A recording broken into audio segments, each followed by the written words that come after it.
મુનીર પર ગદ્દારીનો alert, બાજવાની secret સલાહ leak. પાકિસ્તાનમાં ઇમરાન સમર્થકોનો બળવો, શાહબાઝ પાસે માત્ર 30 મિનિટ.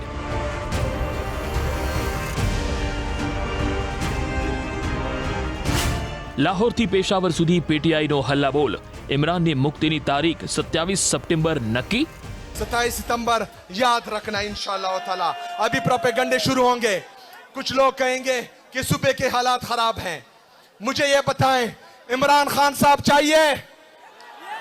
इमरान खान साहब चाहिए? इमरान खान साहब चाहिए? तो इमरान खान साहब आएगा, यहाँ पर अमन होगा. इमरान खान साहब आएगा, यहाँ की मईशत बेहतर होगी. इमरान खान साहब आएगा, वो पाकिस्तान को तरक्की और खुशहाली देगा इंशाअल्लाह ताला. मेरे नौजवानों, जितने भी यहाँ इसके बाद प्रोपेगंडे हुए, जो भी करे, अंदरूनी हो बैरूनी हो, आपने एक बात करनी है कि 20 सितंबर तक पाकिस्तान आ जाओ, क्योंकि 27 सितंबर को कुछ होने वाला है. वमा अलैना इल्लल बला.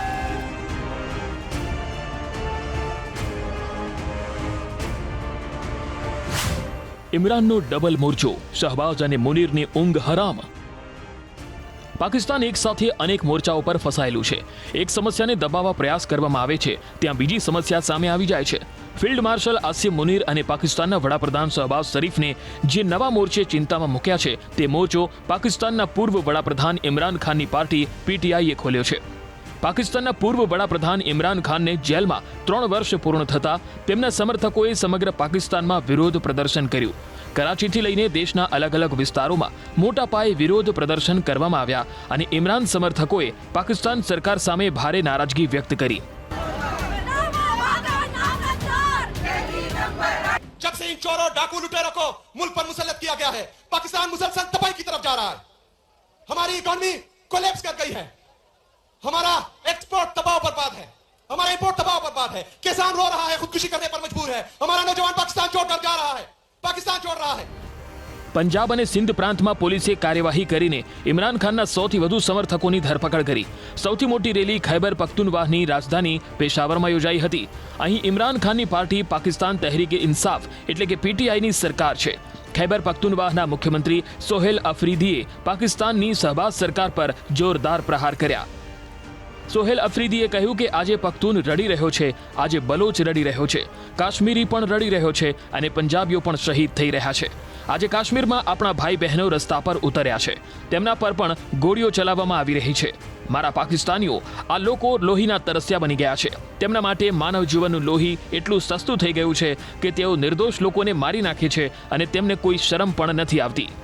इन लोगों को आपकी कोई फिक्र नहीं, क्योंकि आईएमएफ रिपोर्ट करता है कि इन चोरों डाकुओं ने 5,300 अरब रुपए की करप्शन की है. 5,300 अरब रुपए की करप्शन जो आपका पैसा है, लेकिन किसी को कोई फर्क नहीं पड़ता. ઇમરાન ખાનની પાર્ટીએ શહબાઝ સરકારને 27 સપ્ટેમ્બર સુધી અલ્ટિમેટમ આપ્યું છે. પીટીઆઈના નેતા અને ખૈબર પખ્તુનવાહના મુખ્યમંત્રી સોહેલ અફરીદીએ કહ્યું કે જો 27 સપ્ટેમ્બર સુધી ઇમરાન ખાનને મુક્ત કરવામાં નહીં આવે તો ઇસ્લામાબાદ તરફ કૂચ કરવામાં આવશે. एक बंदे को फर्क पड़ता था, एक बंदे को फर्क पड़ता है, वो अडियाला जेल में है. वो मेरा आपका पूरी पाकिस्तानी कौम का इंतजार कर रहा है कि ये कौम मेरा मुकदमा लड़ेगी, ये कौम मुझे इंसाफ देगी. तो मेरे पाकिस्तानियों तैयार हो.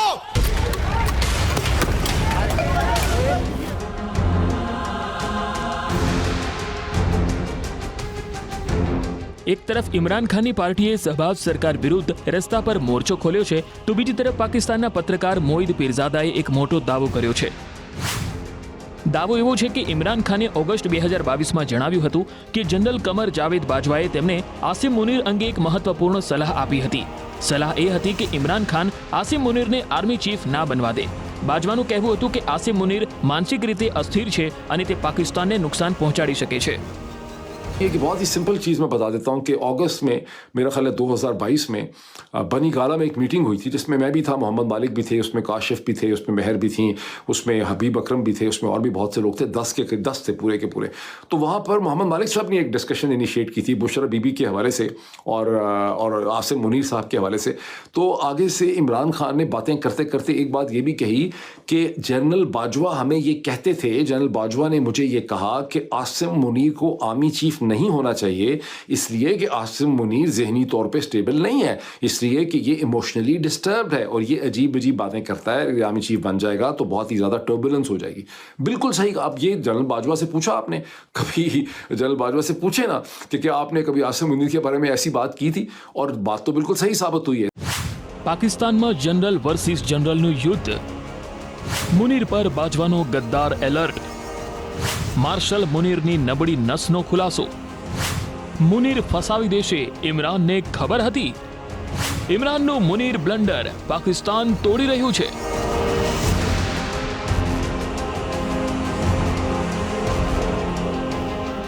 આજે પાકિસ્તાનની સ્થિતિ ઘણી હદ સુધી એવી જ જોવા મળી રહી છે જેવી સ્થિતિ અંગે બાજવાએ ચેતવણી આપી હોવાનો દાવો કરવામાં આવ્યો હતો। પાકિસ્તાનના ચારે પ્રાંતોમાં અશાંતિનો માહોલ છે। બલુચિસ્તાનથી સિંધ સુધી અને લાહોરથી ગિલગિટ બાલ્ટિસ્તાન સુધી વિરોધ ભડકી રહ્યો છે। પાકિસ્તાનમાં બળવાની આગ ભભૂકી રહી છે। વિદ્રોહની આગમાં ભડકે બળી રહ્યું છે આતંકિસ્તાન। પાકિસ્તાનના કબજા હેઠળના કાશ્મીરમાં પણ આઝાદીની માંગ સતત ઉગ્ર બની રહી છે। JAC એટલે કે જોઈન્ટ આવામી એક્શન કમિટીના આહવાનથી મુનીર અને શાહબાઝની ઊંઘ ઉડી ગઈ છે। કાશ્મીરીઓના અવાજને સેનાના બૂટ નીચે દબાવાઈ રહ્યો છે તો બલુચિસ્તાનમાં વિસ્ફોટ થઈ જાય છે। ખૈબરમાં તહરીકે તાલિબાનના લડાકુઓ પાકિસ્તાનની સેનાને મારી રહ્યા છે, જ્યારે બલુચિસ્તાનમાં બલોચ બળવાખોરોએ મુનીર આર્મીની મુશ્કેલીઓ વધારી દીધી છે। ખૈબરમાં બળવો દબાવવાનો પ્રયાસ થાય છે તો અફઘાનિસ્તાનની સરહદ પર પાકિસ્તાની સેનાને વિસ્ફોટોનો સામનો કરવો પડે છે। એટલે બળવાની આગ માત્ર POK પૂરતી જ સીમિત નથી રહી, પણ સમગ્ર પાકિસ્તાન અશાંતિની આગમાં સળગી રહ્યું છે। આ સ્થિતિને કારણે પાકિસ્તાનના વડાપ્રધાન શહબાઝ શરીફ અને ફિલ્ડ માર્શલ મુનીરની ચિંતા વધી ગઈ છે। જો કે એ પણ હકીકત છે કે છેલ્લા 2 મહિનાથી વધુ સમયથી POKમાં વિરોધ પ્રદર્શનો ચાલી રહ્યા છે। 5 ઓગસ્ટ એ જ તારીખ છે જ્યારે 7 વર્ષ પહેલા ભારત સરકારે જમ્મુ કાશ્મીરમાંથી કલમ 370 હટાવી હતી। 5 ઓગસ્ટના દિવસે પાકિસ્તાને ફરી એકવાર કાશ્મીરના રોદણા શરૂ કર્યા છે। POKમાં પાકિસ્તાન સરકારે પ્રોપોગેન્ડા ફેલાવવાનો પ્રયાસ કર્યો છે, પરંતુ પાકિસ્તાનનો આ પ્રોપોગેન્ડા નિષ્ફળ તો ગયો જ, અને પાકિસ્તાનના કબજા હેઠળના કાશ્મીરમાં પણ પાકિસ્તાની સરકાર વિરુદ્ધ અનેક સ્થળોએ ઉગ્ર વિરોધ પ્રદર્શન થયા।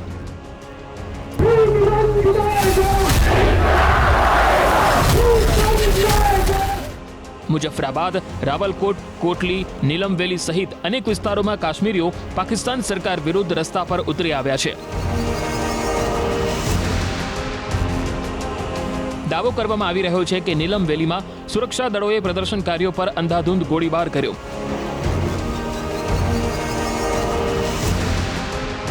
મુનીરના રેન્જર્સના ગોળીબારમાં 2 લોકોના મોત થયા, જ્યારે 5 લોકો ઘાયલ પણ થયા।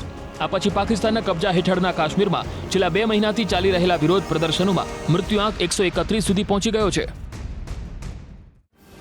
JAC એટલે કે જોઈન્ટ આવામી એક્શન કમિટીના નેતાઓએ ફરી એકવાર પાકિસ્તાન સરકારને સીધો પડકાર આપ્યો છે। JACના નેતાઓએ કહ્યું કે જો પાકિસ્તાન સરકાર તેમની માંગણીઓ નહીં સ્વીકારે તો આંદોલન વધુ ઉગ્ર બનાવવામાં આવશે। IMF के यारों पे सरमाए के दलालों पे केंद्र साथी फॉरेन फोर्सेस यासिन मुनीर की ये जो પાકિસ્તાનના કબજા હેઠળના કાશ્મીરમાં સેના દ્વારા કરવામાં આવતા અત્યાચાર અને દમન વિરુદ્ધ અવાજ માત્ર પાકિસ્તાનમાં જ નહીં પરંતુ બ્રિટનમાં પણ કાશ્મીરી સમુદાયે વિરોધ નોંધાવ્યો છે। POKમાં માનવાધિકારના ઉલ્લંઘન અને સુરક્ષા દળોની કાર્યવાહી વિરુદ્ધ બ્રેડફોર્ડમાં જોરદાર વિરોધ પ્રદર્શન થઈ રહ્યું છે। મુનીરનું ફાર્મ હાઉસ કાંડ, POKમાં થઈ રહેલા અત્યાચાર વિરુદ્ધ સમગ્ર પાકિસ્તાનમાં અવાજ ઉઠી રહ્યો છે, પરંતુ પાકિસ્તાનની સરકારે લોકોના અવાજને માર્શલ લોના ટોર્ચર દ્વારા દબાવવાનું શરૂ કરી દીધું છે। આ અંગે પાકિસ્તાની પત્રકાર ઇમરાન રિયાઝે મોટો દાવો કર્યો છે। દાવો એવો છે કે ઇસ્લામાબાદમાં કાશ્મીર વિરોધી પ્રદર્શનો દરમિયાન 17 કાશ્મીરી મહિલાઓને કસ્ટડીમાં લેવામાં આવી હતી। 17 કાશ્મીરી મહિલાઓને પોલીસ સ્ટેશનને બદલે કથિત રીતે એક SHOના ખાનગી ફાર્મ હાઉસમાં રાખવામાં આવી હતી। મહિલાઓને અત્યાર સુધી કોર્ટમાં પણ રજૂ કરવામાં આવી નથી। काश्मीरी महिलाओं ने कायदाकीय प्रक्रिया पूर्ण કર્યા વિના જ एक खानगी स्थले રાખવામાં આવી છે। 17 लड़कियों को उठाकर एक फार्म हाउस में कैद कर दिया गया और ये फार्म हाउस जो है वो एक SHO की मलकियत है। ये इन्फॉर्मेशन मुझे मिली पाकिस्तान में से। तो इस्लामाबाद में एक फार्म हाउस है और वहां पे वो एक SHO की मलकियत है, एक छोटा फार्म हाउस है। वहां पे 17 खवातीन को रखा गया है क्योंकि देखिए खवातीन का एक ही पुलिस स्टेशन है इस्लामाबाद में। अगर वहां पे रखेंगे तो वो बैलअप पड़ेगा, जब बैलअप पड़ेगा तो खवातीन को आजाद करवा लिया जाएगा। तो इन्होंने खवातीन को भी गैर कानूनी तौर पे अलग जगहों पे रखना शुरू कर दिया है, कानून से बाहर।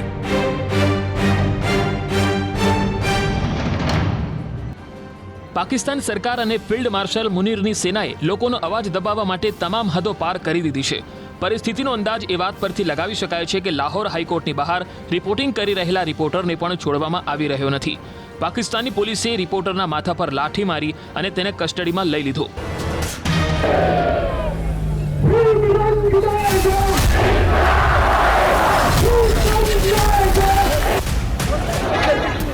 જ્યાં એક તરફ પાકિસ્તાન સરકારે વિદેશી મીડિયાના કવરેજ પર નિયંત્રણ લાદી દીધું છે. વિદેશી પત્રકારો અને આંતરરાષ્ટ્રીય મીડિયા સંસ્થાનોના પ્રતિનિધિઓએ પાકિસ્તાનમાં રિપોર્ટિંગ કરવા માટે એનઓસી લેવું પડશે. ખાસ કરીને ઇસ્લામાબાદ, લાહોર અને કરાચીની બહાર ક્યાંય પણ રિપોર્ટિંગ કરવા માટે પાકિસ્તાન સરકાર પાસેથી એનઓસી લેવી પડશે.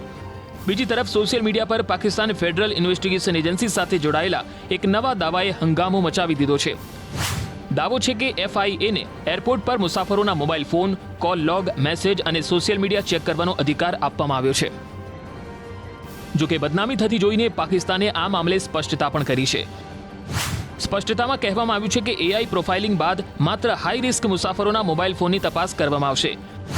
તમામ મુસાફરોના ફોનની તપાસ કરવામાં આવતી નથી. દાવો એવો પણ છે કે માનવ તસ્કરી રોકવા માટે AI આધારિત પેસેન્જર પ્રોફાઇલનો ઉપયોગ કરવા માટે આવું કરવામાં આવી રહ્યું છે. શંકાસ્પદ મામલાઓમાં ફોનને ફોરેન્સિક તપાસ માટે મોકલી શકાય છે. પાકિસ્તાનની બેવડી નીતિ ધરાવતી સરકાર શું કહે છે અને શું કરે છે એ સૌ કોઈ જાણે છે. POK થી લઈને બલુચિસ્તાન સુધી જોવા મળી રહ્યું છે. હદ તો એ છે કે પાકિસ્તાન સરકારના મંત્રીઓ જ એકબીજા સાથે ઉંદર બેલાડીની જેમ લડી રહ્યા છે. ગૃહમંત્રી મોહસિન નકવીએ ફરી એકવાર પોતાની જ સરકાર પર હુમલો કર્યો છે. મોહસિન નકવીએ ફરી કહ્યું કે તેઓ પોતાના નિવેદન પર અડગ છે. પાકિસ્તાનની સિસ્ટમ સંપૂર્ણપણે પડી ભાગી છે.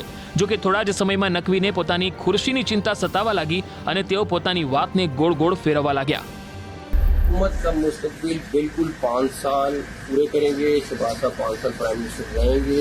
ये जो मर्जी कर लें, बयान में से जो मर्जी निकाल लें, सारा कुछ कर लें, लेकिन वो इंशाल्लाह ताला 5 साल में ये याद अपना टाइम पूरा करेंगे. પાકિસ્તાનના ગૃહમંત્રી અને આર્મી ચીફ મુનીરના સાળા મોહસિન નકવીના અગાઉના નિવેદને તો ભૂકંપ લાવી દીધો હતો. સમાચાર ઉડવા લાગ્યા હતા કે પાકિસ્તાનમાં જીજા સાળાની જોડી સત્તા પલટો કરવાની તૈયારીમાં છે. એકવાર ફરી મોહસિન નકવીએ પોતાના નિવેદનને દોહરાવ્યું. પાકિસ્તાનના ઇતિહાસમાં કોઈ પણ વડાપ્રધાને પોતાનો કાર્યકાળ પૂરો કર્યો નથી. આવી સ્થિતિમાં શહબાઝ શરીફ સામે પણ આ સંકટ છે અને એટલે જ વાત નીકળી તો દૂર સુધી પહોંચી ગઈ. પોતાના જ મંત્રીના નિવેદનથી ઊભા થયેલા આ મહાસંકટે શહબાઝના વિરોધીઓને બેઠા બેઠા એક મુદ્દો આપી દીધો છે. સવાલ એ છે કે ઇમરાન ખાનની પાર્ટી રસ્તા પર ઉતર્યા બાદ શું શહબાઝ શરીફની વિદાય નક્કી છે?